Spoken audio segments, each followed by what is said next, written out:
장 다 함께 보시겠습니다.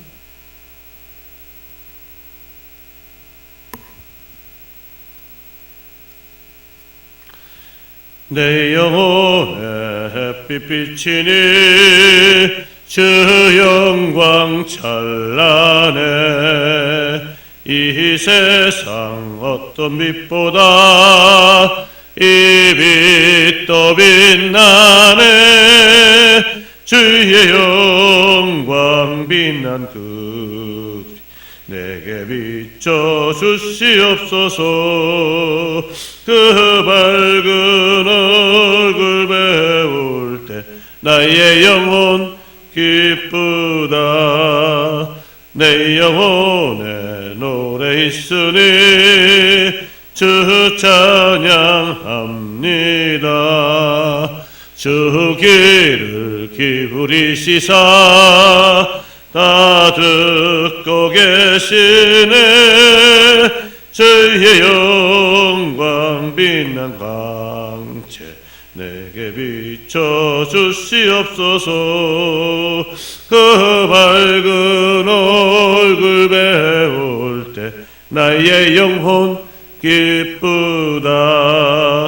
내 영혼에 봄날 되어서 주 함께 하실 때 그 평화 내게 깃들고 주 은혜 꽃피네. 주의 영광 빛난 광채 내게 비춰 주시옵소서. 그 밝은 얼굴 배울 때 나의 영혼 기쁘다.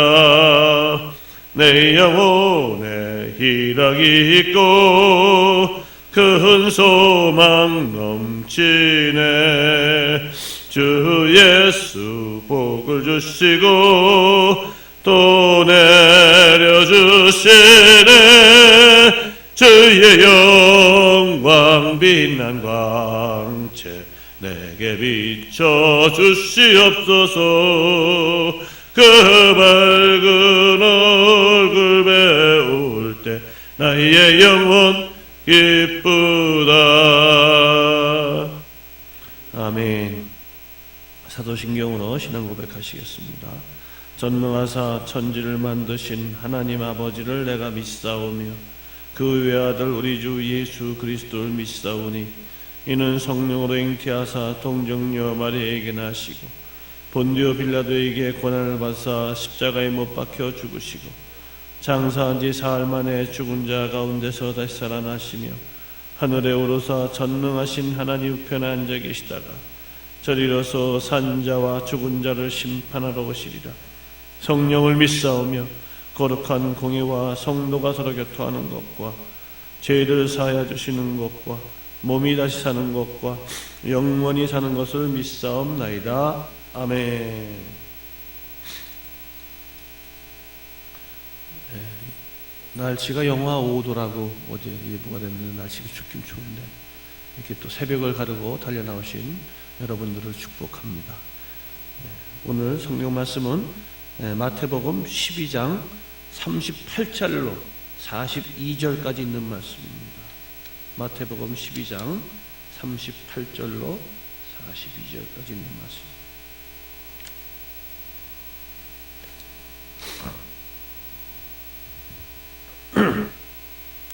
제가 한 절, 여러분의 한 절 교독하시겠습니다.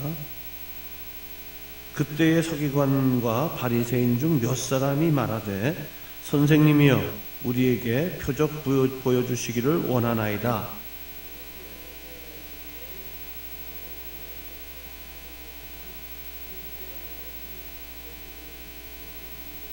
요나가 밤낮 사흘 동안 큰 물고기 뱃속에 있었던 것 같이 인자도 밤낮 사흘 동안 땅속에 있으리라.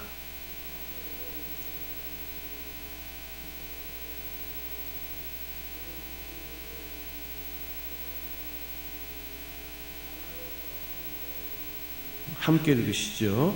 심판때에 남방 여왕이 일어나 이 세대 사람을 정죄하리니 이는 그가 솔로몬의 지혜로운 말을 들으려고 땅끝에서 왔음이거니와 솔로몬보다 더 큰 이는 여기 있느니라. 아멘. 오늘 또 그 탈무드 얘기를 잠깐 시작을 합니다. 이 탈무드 얘기 중에서 그 유대인들의 그 행동 강령이라 그럴까, 그다음에 지혜로운 그런 행동이라 그럴까, 그런 부분들이 많이 기록되고 있습니다. 오늘은 그 프랑스의 필립 왕이라는 아주 강력한 왕이 있었습니다. 그 왕이 있었는데 이 필립 왕은 유대인을 엄청나게 싫어합니다. 유대인들이 보통 자기네들끼리 모이거든요. 그리고 자기네들끼리 이 그룹을 져서 자기네들끼리만 결혼을 하고 아주 그런 단결된 모습이 이 프랑스 왕 필립 왕에게는 엄청나게 싫었던 거예요. 그래서 명령을 내립니다. 하루는. 그래서 포고령을 내리는데 이틀 안에 프랑스에서 전부 떠나거라. 이런 아주 강력한 명령을 내리게 됩니다. 그러니까 그 안에 살던 많은 유대인들은 당황할 수밖에 없지 않습니까? 큰일 났네. 뭐 일하다 말고 갑자기 이틀 안에 떠나려니까 장사하는 사람도 있고 직장인도 있을 것이고 뭐 어떤 사람 여러 가지 모양의 그러한 그 직업을 가지고 있는 사람들이 많았기 때문에 그 이틀 안에 떠나다는 건 사실은 거의 불가능한 상황이었습니다. 그렇지만 뭐 어떤 거 팔 수도 없고 그러니까 이 강력한 명령 때문에 그렇지 않으면은 사형을 처하겠다. 아주 이런 강력한 명령이기 때문에 떠날 수밖에 없었습니다. 그런데 한 유대인이 보석상을 하는 유대인이 있었습니다. 그런데 그 보석상을 하는 유대인은 굉장히 정직하고 그 다음에 솔직하고 양심적으로 그러한 보석상을 경영했는데 이 이틀 안에 나가야 되는데 이 보석을 어떡하나 하는 그런 고민에 빠졌습니다. 근데 자기가 이 거래하던 한 기독교인 크리스찬이 하나 있었어요. 이 사람이면 되겠구나 하고 이 마음속에 친분도 있었고 그 사람은 사업도 하는 사람이었고 신용도 있었고 봐도 믿음직한 사람이었기 때문에 이 사람에게 맡겨야 되겠다. 이런 마음의 결심을 하고 그 사람을 찾아가서 이야기를 했습니다. 다 아시지 않습니까? 이 필립 왕이 우리를 다 내쫓으려고 하는데 우리 어차피 갑자기 나가야 되니까 뭐 정리할 시간도 없고 이틀 안이라는 그런 말미를 줬으니까 내가 당신에게 나의 모든 재산, 거기 뭐 보석상이니까 뭐 보석 종류겠죠. 여러 개 많은 것들을 내가 맡기고 갈 테니까 부탁합니다. 그리고 이 사람은 떠났습니다. 해외를 떠나야 되겠죠. 뭐 프랑스 있으면은 사형을 당하니까. 그 이틀 안에 많은 사람들이 프랑스를 떠나고 그 사람들은 결국 그 프랑스에서 떠남으로 인해서 외국으로 도피할 수밖에 없는 그런 도피하는 인생들이 됐습니다. 직장인들도 있었을 것이고 사업하는 사람도 다 사업 놓고 뭐 워낙 강력하니까 사형을 처한다니까. 그래서 이 유대인은 나갔고 이 크리스찬 이 사람은 뭐 사업을 했기 때문에 잘했는데 이게 사업이 잘 되면 좋겠는데 사업을 하다 망했어요. 망해가지고 이 사람이 열심히 살으려고 그랬는데 그게 잘 안 됐습니다.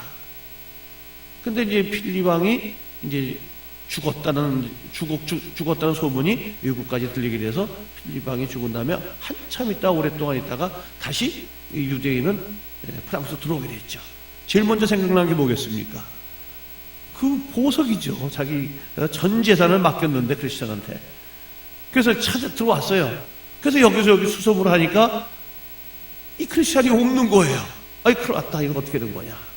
이 사람이 나를 배반했구나. 뭐 그런 불안한 마음. 또 한쪽으로는 아닐 거야. 어디 뭐 있을 거야. 하면서 여러 가지 많은 생각을 하면서 이 유대인은 이 크리스천을 찾았습니다. 그 소문을 들으니까 아까 잠깐 말씀드렸듯이 뭐 사업이 잘 안 돼가지고 결국은 망했다고 합니다. 망해서 어디에 있다는 것까지 이제 수소문에 찾아갔습니다. 찾아갔는데 어느 허름한 집에 앉아 있는 거예요. 그래서 반가움과 또 하나는 속상함과 그 어려움 속에서 그냥 딱 들어갔는데 그 사람은 세월이 많이 흘렀기 때문에 많이 노쇠해 있었고 또 사업의 실패로 인해서 여러 가지 건강도 악화되어 있어가지고 아주 힘들어하는 모습이 딱 눈에 들어온 겁니다. 근데 그 크리스찬이 어느 상자 위에 앉아 있는 걸 봤어요. 아주 남루한 집인데 그래서 반갑기도 하고 또 내심으로 참 오래 찾았으니까 이 사람이 나를 배반하지 않았나 그런 분노도 있었고 그게 맞닥맞닥 뛰었는데 이 노인이 하는 얘기가 반가워하면서 어이구 이렇게 왔냐고 서로 얘기를 하다가 자기 과거를 좀 얘기를 하고 자기가 이 사업을 이렇게 해서 다 망했는데 그러니까 이 유대인은 굉장히 실망을 했습니다. 아, 내 자산 다 그냥 거덜난 모양이구나. 근데 그 실패한 크리스천은 그 사람의 재산만은 건들지 아니하고 자기의 재산만 다 날린 거예요. 그거 당신 재산이 여기 있으니까 이걸 가져가십시오 하고 그 깔고 앉았던 상자를 이렇게 열어보는 겁니다. 거기에 자신의 모든 재산들이 그러니까 보석, 금은 보석이겠죠. 그런 보화들이 다 있어서 그 유대인을 감동시켰다는 그러한 이야기가 있습니다. 그런 사람들이 지금도 있을까요? 잘 모르겠는데 어떻든 이거 탈무드에 나오는 이야기인데 이게 순진하고 이렇게 정말 정직하고 이렇게 신의를 지키는 그러한 크리스찬. 근데 예수님 시대에는 많은 사람들이 있었죠. 바리새인도 있었고 사두개인들도 있었고 그다음에 유대인들의 열혈당원도 있었고 또 많은 그러한 백성들도 있었습니다. 근데 여기 성경에 나온 거 보니까 여기 서기관들과 바리새인들은 아주 예수님을 특별히 미워하는 그룹이었어요. 제사장님들도 그렇고 그다음에 사두개파 사람들도 시비를 걸지 않으면 못 사는 사람들 이런 사람들로 구성되어 있어가지고 예수님을 이때나 저때나 그냥 계속적으로 공격하고 또 비방하고 어떻게 하면은 예수님을 올무에 넣을까 하는 그런 생각을 하고 있는 겁니다. 오늘 질문도 사실 그거예요. 뭘 보여달라고 또 그러는 거예요. 보여달라고. 그러니까 시비거리를 찾는 거죠, 사실은. 근데 이렇게 볼 것 같으면은 이 예수님에 대한 시비거리를 찾는 이 사람들은 나름대로 사회의 지도층이었고 믿음도 좋은 사람이었고 그리고 많은 사람들을 공의로 실천한다는 그러한 정직한 모습의 사람들이었지만 예수님이 와서 유대인의 왕이라고 그러고 예수님이 와서 많은 기사와 이적을 행하고 예수님이 오셔서 많은 것들을 행하는 것이 꼴보기가 싫은 사람들 중에 한 무리였던 것입니다. 그럼 오늘 여기서 바라볼 때에 여기에서 예수님께 그 표적을 보여달라고 이야기를 하면서 시비를 거는 이 서기관들과 바리새파 사람들 이 사람들의 마음속에는 사실 예수님을 올무를 딱 벌어가지고 뭔가 건수를 만들려는 그런 마음에서 이러한 욕을 한 겁니다. 이것이 실질적으로 마가복음 8장 12절에도 나오고 또한 누가복음 12장 24절로 26절까지도 똑같은 내용이 비슷한 내용이 나옵니다. 물론 관점의 차이는 약간 있었기 때문에 그 관점의 차이는 미세하지만 이 똑같은 사실이 나오는데 그래서 마태복음, 마가복음, 누가복음은 공관복음이라고 하죠. 관점이 같은 관점입니다. 여기에서 예수님께서 우리에게 하시고 싶은 말씀은 바로 그겁니다. 내가 사흘 안에 부활하리라는 그런 말씀을 여기서 하시는 거예요. 그 얘기를 처음에는 안 하셨죠. 많은 일들을 행하시면서는 사실 말씀 안 하셨어요. 근데 어느 시점에 다가왔을 때 때가 이르렀다고 생각할 때 예수님은 말씀을 하시는 겁니다. 베드로가 난리쳤죠. 아유 안 됩니다. 내가 그냥 예수님 돌아가시면 안 됩니다 하면서 사랑하는 마음으로 그가 베드로가 얘기했지만 강하게 말씀하시죠. 사탄아 내 뒤로 물러가라. 베드로한테 막 질책을 하십니다. 이 하나님 뜻이라는 그런 말씀이죠. 근데 여기에 있는 그 서기관이나 바리새인이나 사두개인이나 이런 사람들은 그 예수님의 부활의 사실을 전혀 몰랐고 그냥 시비만 하려고 그러는 상황 속에서 오늘 여기에 성경 본문 말씀을 우리가 한번 행동을 해보는 겁니다. 사흘 안에 부활하리라는 것이 첫째 예수님의 그런 말씀입니다. 그러면서 요나의 표적을 얘기하십니다. 요나의 표적.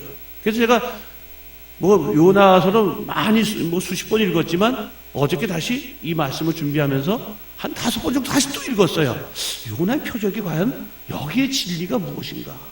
처음에 한두 번 읽어도 잘 모르겠는데 어떻든 이 4장짜리니까 얼마 되지 않습니다.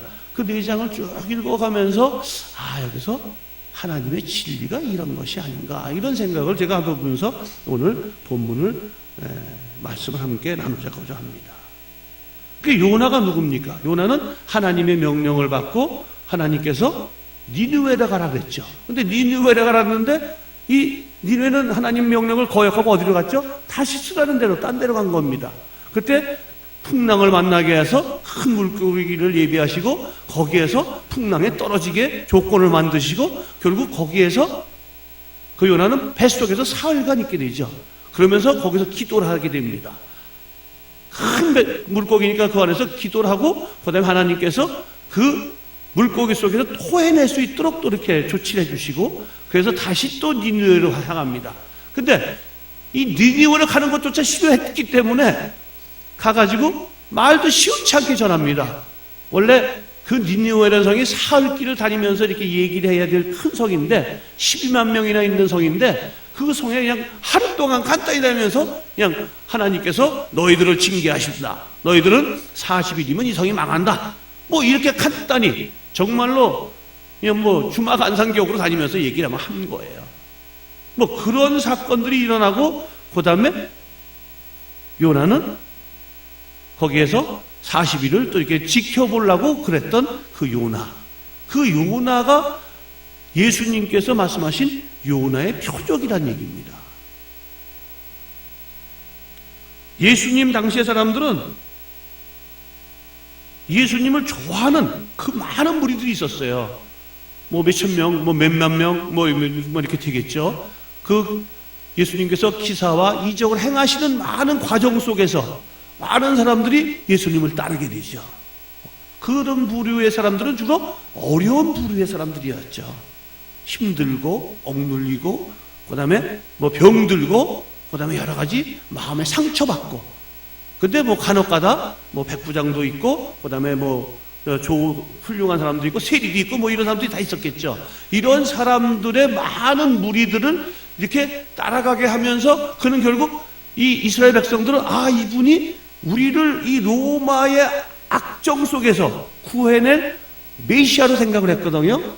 메시아로 생각하고 왕국을 건설하고 정말로 우리 이스라엘을 재건할 수 있는 그러한 길이다, 이런 생각을 하고 거기 독립 투사 같은 그러한 열혈당원들이 많이 있었습니다. 그래서 예수님을 옹호하면서 예수님을 모시고 다녔죠. 근데 예수님께서 자꾸 말씀이 빗나가는 거예요, 이 사람들 생각에는.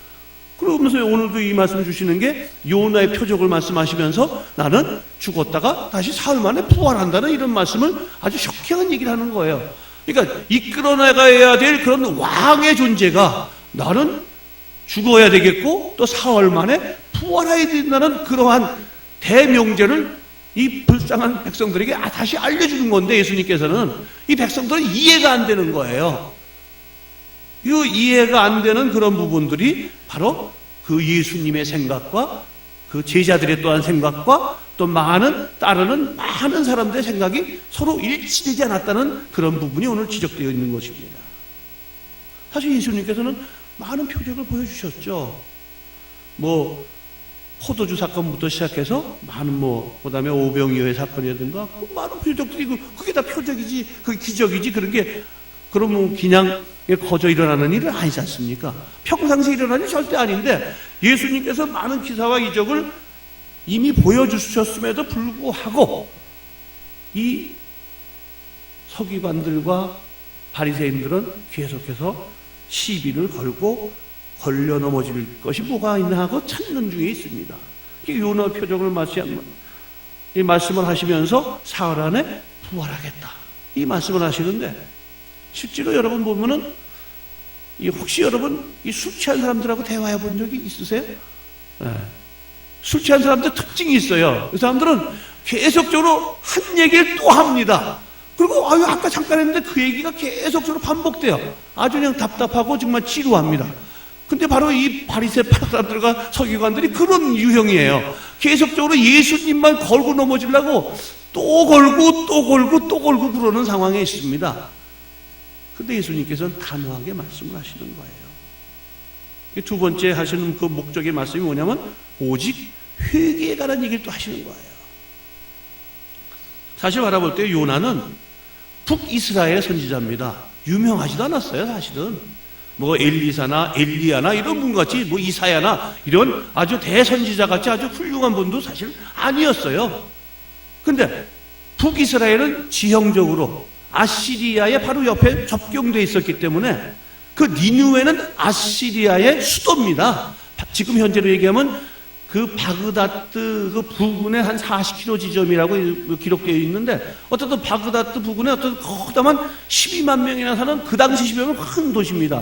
그 도시에 가서 하나님의 명령을 수행해야 되는 게 싫었어요. 자체로. 그래서 아시리아는 계속적으로 북이스라엘에 침공해 왔거든요. 결국 아시리아의 BC 722년에 망하긴 하지만 얼마 전 얘기니까 몇십 년 전 얘기니까 어떻든 싫었기 때문에 가기조차 싫은 곳에 하나님의 명령이 떨어진 겁니다. 근데 이 아시리아의 수도 니느웨로 가라는 것이 싫었기 때문에 다시스라는 곳으로 가고 있어요. 다시스라는 건 또 어디입니까? 다시스는 저쪽에 스페인 쪽을 얘기합니다. 그러니까 멀리 있는 쪽으로 아주 그 지중해를 건너서 멀리 그냥 도망가 버리려고 그러는 거예요. 그 항구에서 내려가지고. 근데 그 욥바라는 항구는 지금 이제 텔아비브라고 지금 아주 큰 도시가 돼 있죠. 그쪽에 도망가는 것을 하나님이 다시 잡아다가 다시 또 물고기 속에 집어넣어서 물고기 속에 집어넣어 가지고 다시금 와서 증거하게끔 하는 거예요. 근데 아까 잠깐 말씀드렸지만 사흘길을 다닐 수 있는 그러한 그 니느웨를 그냥 하루 쪽에 그냥 주마간산 쪽으로 했는데 여기에 하나님이 또한 큰 뜻이 계신 거예요. 성경을 읽어보면은 요나가 말씀을 증거했어요. 뭐라고 증거했냐면 너희들 악행을 했기 때문에 이게 망하니까 이 40으로 망하니까 너희들 그런 줄 알아라 하고 간단하게 얘기를 했는데 이 백성들이 깜짝 놀란 거예요. 우리 망해? 그러면서 성경에 보면은 하나님을 믿었다고 그렇게 되어 있습니다. 나 깜짝 놀랐어요. 사실 저도 이렇게 그냥 읽어갔는데 하나님을 믿었다고 그러는 거예요. 거기에 다른 이방신과 다른 신을 섬기고 있었음에도 불구하고 이 요나, 유명하지 않은 요나가 왔는데 그들은 바로 회개의 준비를 한 겁니다. 그리고 회개를 하는데 하나님을 믿었다는 거예요. 이것도 왕이 먼저 선포한 것도 아니에요. 저는 왕이 선포한 거로 저도 이렇게 기억을 했었어요. 근데 왕이 선포한 게 아니에요. 백성들이 믿으니까 왕이 그 소식을 듣고 이제 제신들과 회의를 했겠죠. 하고서 선포를 한 겁니다. 자, 우리 이 니느웨에 있는 모든 성에 백성들은 물론하고 고관대적들도 물론하고 동물들까지도 전부 다 금식을 하는 금식령을 선포하게 됩니다. 백성들이 먼저 자발적으로 회개하고 하나님을 믿었고 그다음 믿은 다음에 왕까지 그 얘기를 듣고 다시 금식을 선포하고 그거 40일 있으면 망하니까 우리가 금식하고 이 하나님의 말씀을 받아들이자. 이런 놀라운 결과가 일어난 거예요. 이거 엄청난 결과입니다.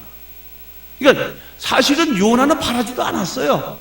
그리고 그 다음에 보는 것 같으면 요나는 다시 40일 후를 우리 하나님께서 그 용서해 주는 게 좀 속상해가지고 뭐 항의까지 하는 그런 게 나옵니다. 그러고 나서 40일 후에 망할 거를 예상하고 그냥 언덕에 올라가서 초막을 짓고 거기서 앉아 있는 거예요. 그 뜨거운 데서.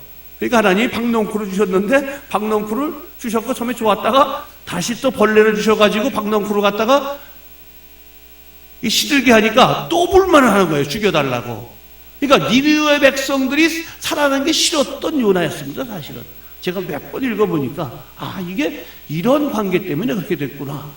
북이스라엘의 이 선지자였고 이 선지자는 속이 상했고 이 선지자는 마땅하지 못한 거예요. 니느웨 백성들이 다시 구원받은 게 전하는 것도 마땅하지 않았는데 백성들이 다시 구원받는 것까지 그는 속상했기 때문에 결국 40일을 기다리는 그러한 모습을 바라봅니다. 그때에 하나님께서 깨달음을 주시죠. 날 죽여달라고 하나님한테 막 그러니까 하나님께서 너 박넝쿨도 이것도 내가 해서 하루 동안 살려놨다가 하루 동안 죽여놓은 건데 이것 때문에 네가 슬퍼하느냐 속상해하느냐 죽여달라 그러느냐. 니느웨 백성들은 많은 백성들이다. 내가 사랑하는 백성들이야 하고, 세 번째 하나님의 목적이 뭐냐면은 바로 이방에 전도하는 그러한 하나님의 말씀을 증거하는 그러한 의도가 있었음을 바로 요나에게 알려주는 거예요.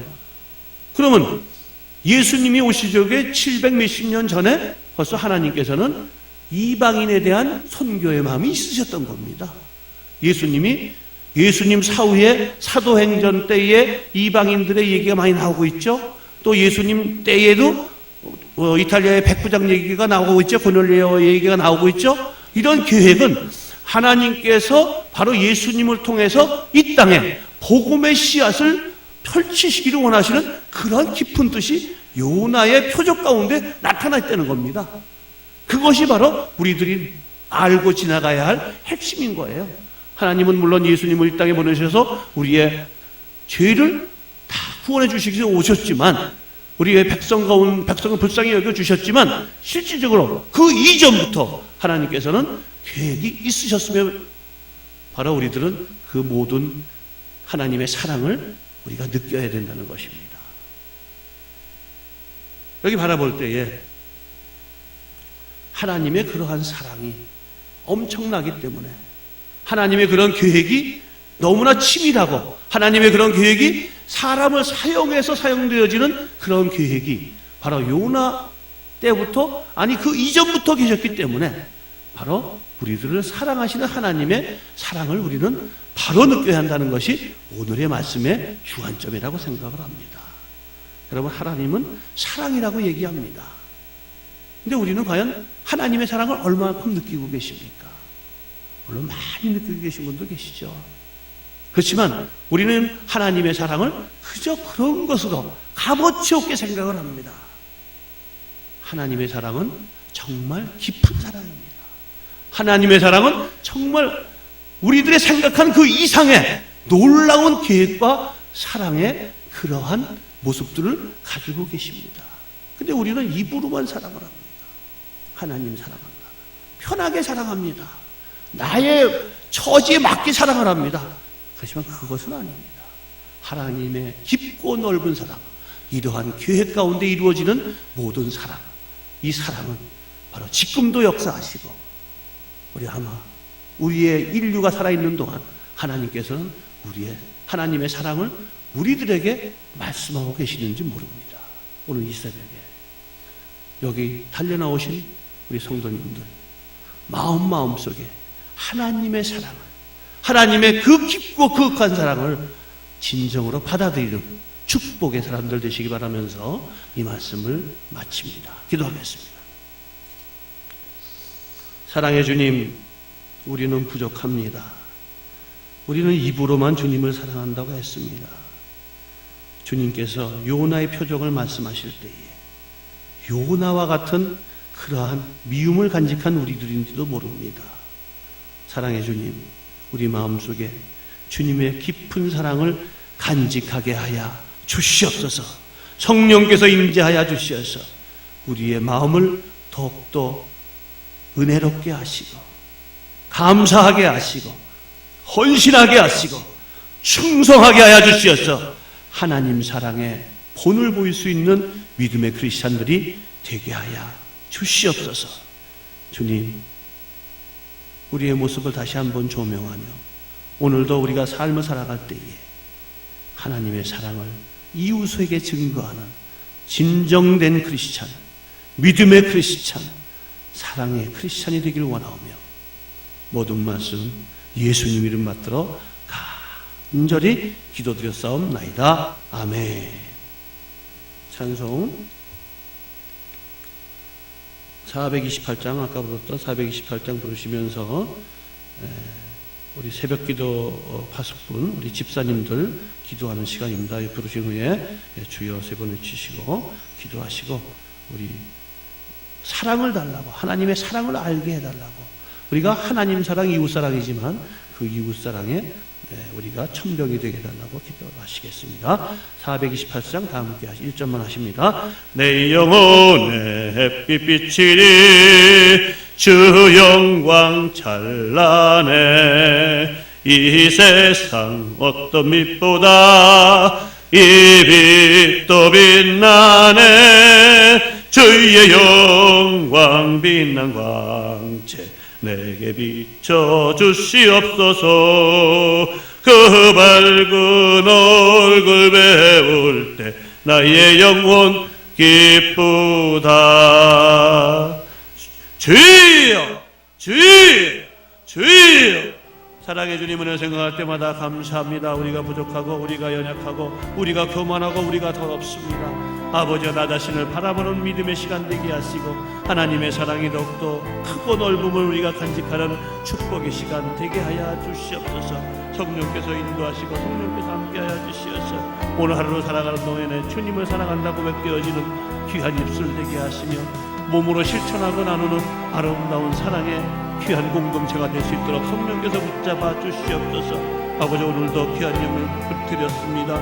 김용화 권사님 믿음의 명문가문이 되게 해달라는 아주 믿음의 아름다운 고백을 했습니다. 성령이여 귀한 권사님의 가정을 축복하시고 믿음의 명문가정이 됨으로 인하여 자녀 손이 잘 되는 복을 받아 감당하게 하시고 하나님께 영광 드리는 축복의 가문 되게 하시며 성령 충만하여 하나님의 사랑을 바로 가슴에 새기며 또한 전진하여 승리할 수 있는 믿음의 귀한 명문 가문이 될 수 있도록 성령께서 귀한 가정을 축복하여 주시옵소서.